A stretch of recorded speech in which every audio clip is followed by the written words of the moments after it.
Hi guys, Carrie with Fullerton Professional Organizing, and today we're going to talk about bullet journals.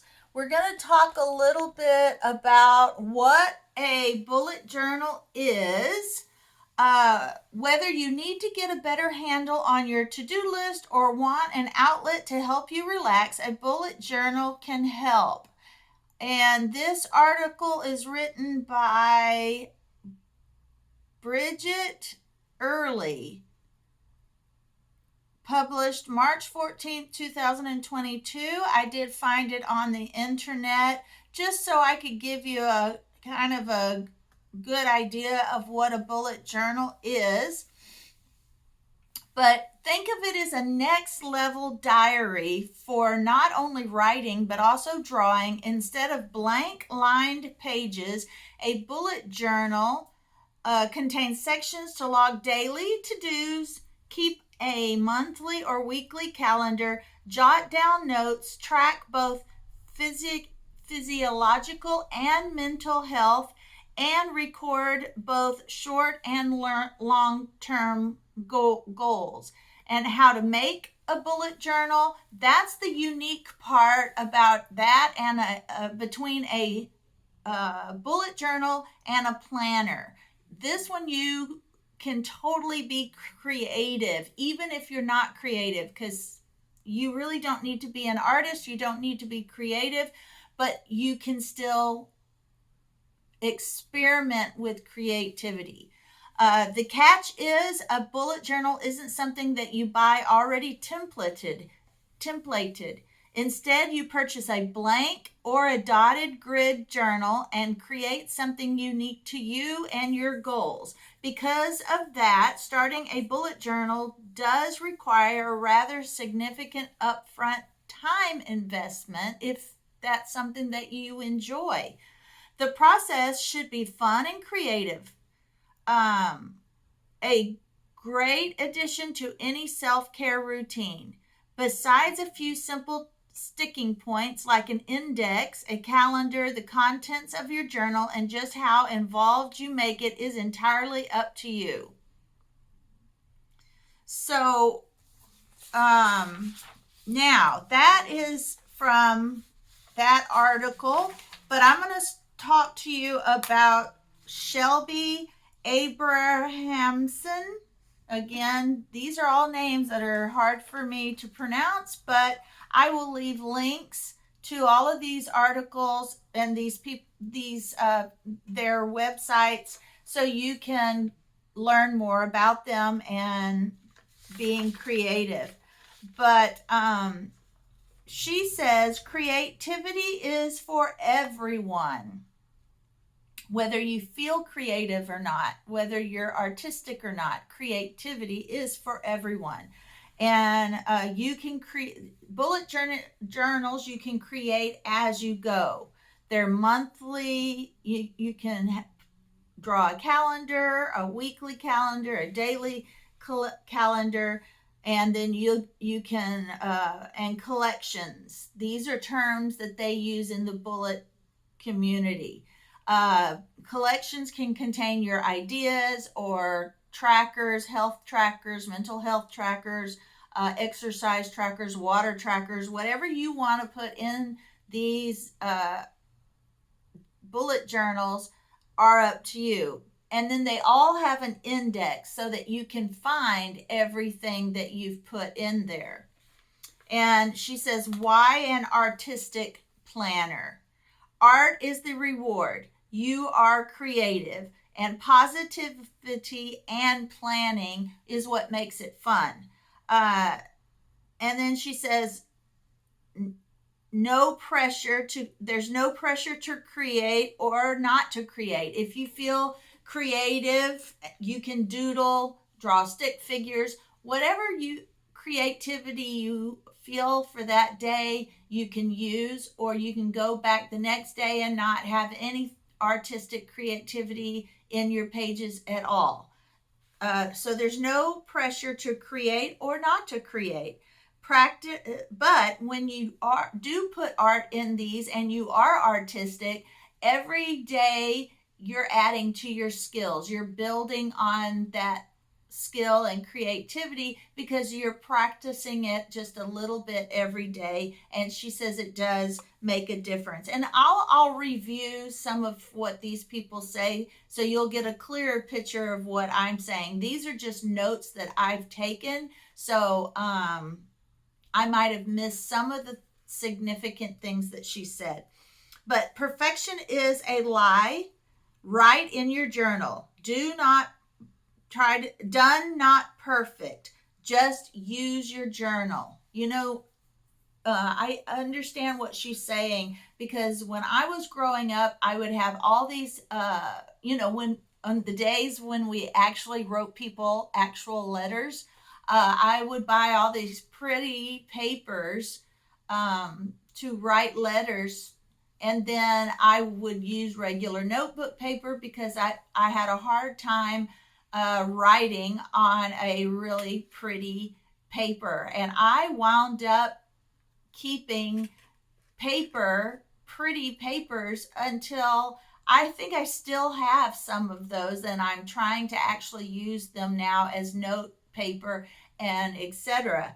But that's how many years I kept some of these papers because I didn't want to mess up the beauty of it.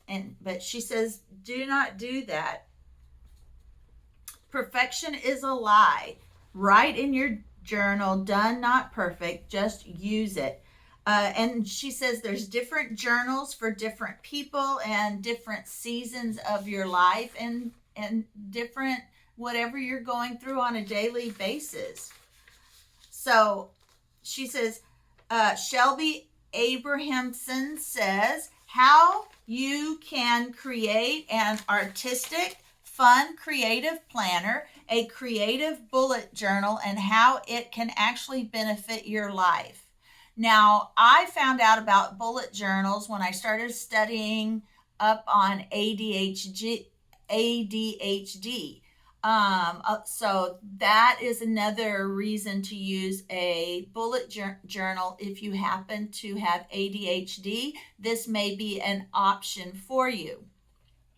A bullet journal is set apart from normal planners in that you get a perfectly blank journal. There's no pre-printed stuff. It's completely customizable, and that's what makes it such a perfect tool for artistic folks because you can make it whatever you want it to be. Now, Shelby says you can have your cake and eat it too. You can be a productive, responsible adult who pays your taxes and pays your mortgage and does all of the adulting stuff, but you can also have fun indulging your creative side and being a better person for it. Experiment and play and try new things because you want to try to identify the perfect, most efficient, happiest planning system for you and your life. And it may be a structured planner or it may be a bullet journal. I personally do use a planner that is made for ADHD, and I will talk about that some other day. But there are structured planners for ADHD and there are bullet journals for ADHD, or if you're super artistic, or if you just want to be creative and you're not very artistic. So there are lots of different ones out there. And I will list some of her resources as well. The brilliance of the bullet journal is everything is in one place and it's categorized neatly, and you can just let your inspiration flow. Go page to page without having to worry about losing certain ideas or information. And plus, with the blank pages, if you do feel like it's not neat enough or it's not pretty enough or you made a mistake or you didn't like it, you can just tear out the page and not ruin the structured, if you use a structured planner, you tear out a page and you kind of mess up the flow. But with a bullet journal, if you make a mistake and tear out a page, it does not, no one will ever know you tore out the page and rewrote it. So that's a good thing. Art itself is the reward of doing art.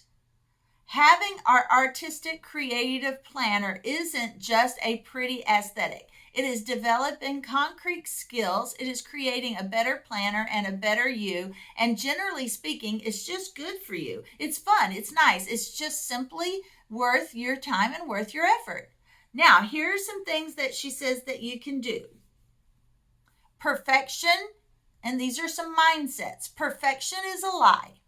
You just need to get started. Remember, done, not perfect. It is all about just going, just putting the pen to the page, drawing it out, and get it finished, because your planner isn't going to be effective and you're not going to be productive if you're too terrified to use it. Now, and I have to admit, I'm the type of person, I use a pencil in my planner because I don't like those little mistakes or whatever, messiness. So I like to be able to erase in my planner. I'm just that person. I don't know what it is. I cannot write in them in pen because I don't like it if I have to mark something out or if I have to white out something. I just don't like it. But pick out a blank journal. It doesn't have to be super expensive.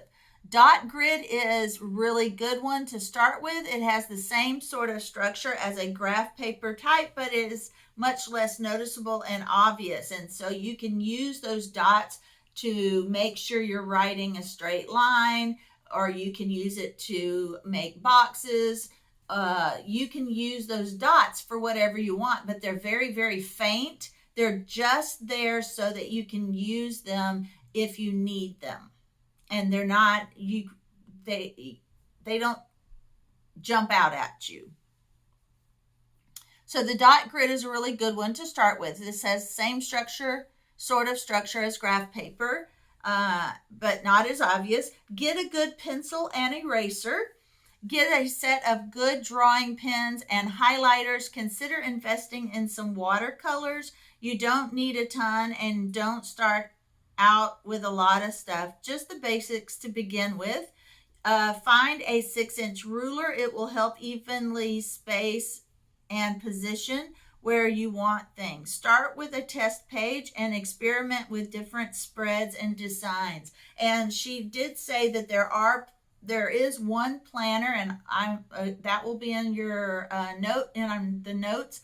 But there's one planner that does use actual watercolor paper so that when you do paint on it, it won't bleed through. But if you happen to have a less expensive planner that is not a watercolor paper planner, put a sheet of paper under it, and you may have to not use front and back. I'm not sure, but or use pens that don't bleed through. But she's got a lot of suggestions, and you can see some of that on her website as well. She does teach classes, and we're going to talk also now a little bit about what she says about being creative. She says everyone has a spark of creativity, and she says everyone, whether you believe it or not.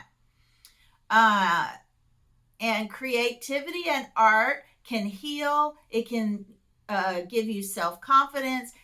It's it's something that you can use to take a little time for yourself, especially if you're using it in your planner and you don't really have time to go and paint real art. I mean, it's all art, but you know what I mean, canvas art. If you don't have time for art, sometimes just taking a little bit of time to do art in your planner while you're planning your month, week, your day, sometimes that's all you need to have a little time set aside for art or creativity.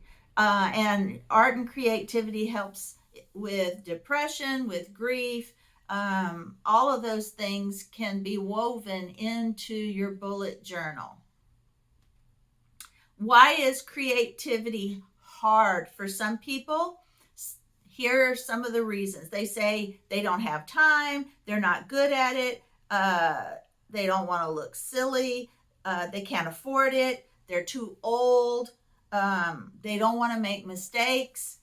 Well, for those that think they don't have time, again, the bullet journal is perfect for that because it doesn't take as much time. It takes a little more time than it would take to use a planner or a bullet journal just without any art and creativity, but you can spend just a little extra time with the doing a little bit of the art and putting a little art and creativity into your day. But there's also, you can cut back possibly on some social media. I know we all spend too much time on social media, and we can always seem to cut back somewhere to put a little art and creativity in our lives. And if our apps are too addictive, there is an app out there that will limit your social media time. It's kind of like a timer, and it will go off, or it will turn off your social media when the time is up, and that'll help you keep track of how much time you're spending on social media. But you can also take social media off of your phone and only access it on your computer. Not your phone is with you every day, so you have a tendency to use social media more that way. When you use your computer, you don't use it all day, every day, some of us, and it may set some limits on how much time you spend on social media.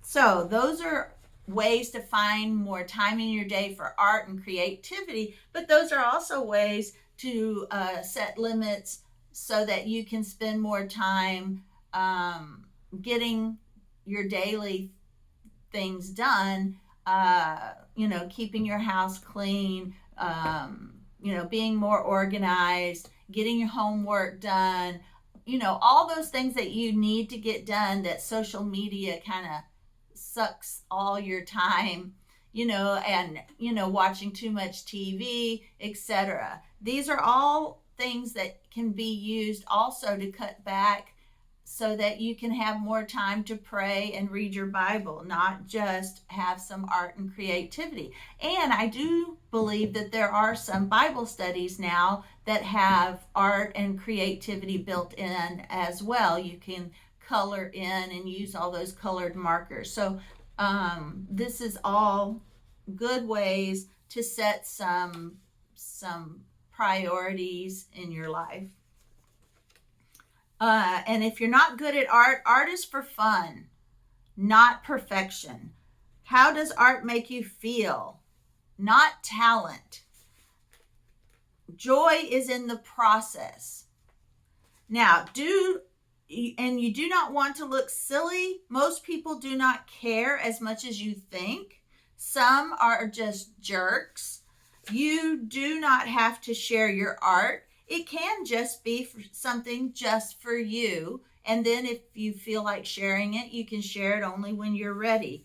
And those that feel like they can't afford it, you can create art with just crayons and Crayola watercolors. Again, it's just for you. It's just for your creativity. And then when you feel like you've got the skills to go and put more money into it, put more money into it. But when you can afford it, but practice with the cheap and inexpensive stuff. She says, the supplies do not make the art. You make the art. Practice until you can afford the higher quality stuff. And too old is not a good excuse because there is no age limit on creativity.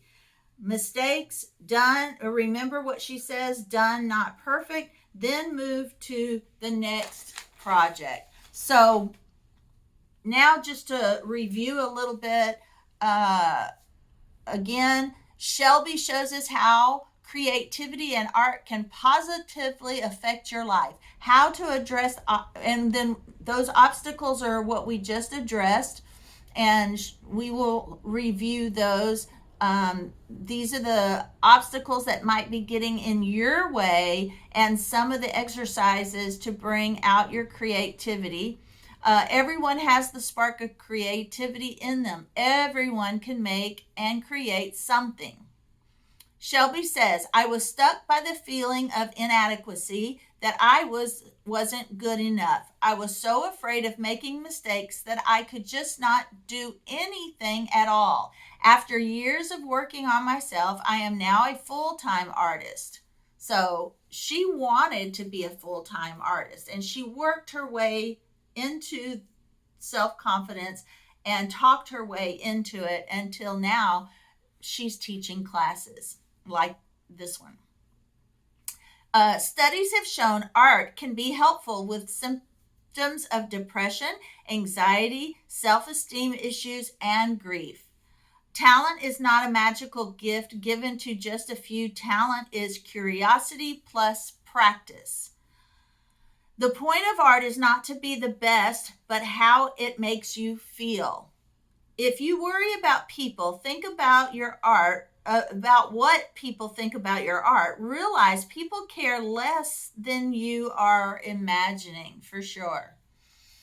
Now, if you feel you don't have time to create, look for little chunks of time. Write down 3 to 5 things that don't really contribute to your life in a big, meaningful way that you do for at least 1 hour every week. Think of ways to reduce the time you spend on those things. And she was saying she spends up to 5 hours on social media and 3 hours on her emails and a week. Now that's a week.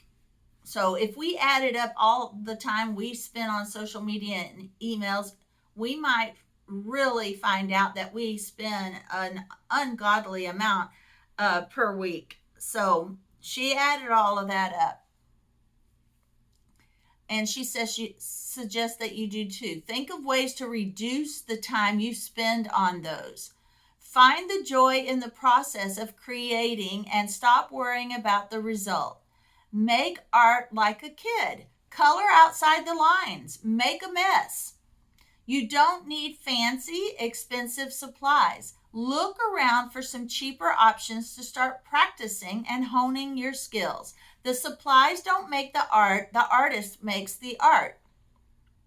So don't be afraid of making mistakes and wasting supplies. Tell yourself, done, not perfect. Make mistakes is how we grow, learn, and improve. And some of the mistakes I have learned when I've tried to be crafty is that sometimes I make a mistake and then I have to figure out a creative way to disguise the mistake and make it look like you did it on purpose so that you don't waste your art. And sometimes I've been very, very surprised at how much that mistake, when I finally found out a creative way to make it an on purpose beautiful part of the art, and I've created that, it made it better. Most of the times, your mistakes, if you can disguise them as an on purpose, creative, artistic part of the art, it usually makes it better. So, buy those creative planners and those creative bullet journals. Find the one that fits your personality and your needs, and be creative and make them beautiful. You know, there are people out there that are putting all these pretty stickers on their planners and making them beautiful with their own creativity, but with pre-made stickers that they've picked out in their style. And then you have those that want to draw their own creative drawings and art in their bullet journals. So just find what works for you, but make sure that you work on your organizational skills and your creative artistic skills at the same time, and make it as fun as you can make it for you. Personalize it for you and just do it. All right, guys, thank you for listening. I hope you enjoyed this. I am going to see you on the next podcast and video.